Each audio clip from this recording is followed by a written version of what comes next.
10 ఏళ్ల క్రితం తెలంగాణలో నిర్వహించిన గ్రూప్ 2 నియామకాల ప్రక్రియపై హైకోర్టు కీలక తీర్పు వెలువరించింది. 2015-16 నోటిఫికేషన్ సంబంధించి ఎంపికైన అభ్యర్థుల జాబితాను రద్దు చేస్తున్నట్లు ప్రకటించింది.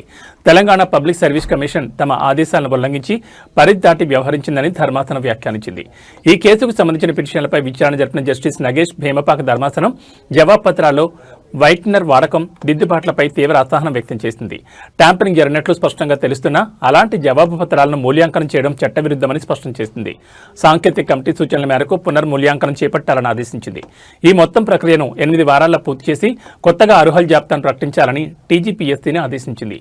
టీజీపీఎస్సీ 2015లో గ్రూప్ 2 నోటిఫికేషన్ విడుదల చేయగా 2016 నవంబర్లో రాత పరీక్షలు నిర్వహించింది. అనంతరం 2019లో నియామకాలు చేపట్టింది. అయితే మూల్యాంకనంలో అవకతవకలు జరిగాయని ఆరోపిస్తూ పలువురు అభ్యర్థులు హైకోర్టును ఆశ్రయించారు. సుదీర్ఘ విచారణ అనంతరం కోర్టు ఈ తీర్పును వెలువరించింది. ఈ తీర్పుతో అప్పటి నుంచి ఉద్యోగాల్లో ఉన్నవారి భవిష్యత్ ప్రశ్నార్థకంగా మారింది.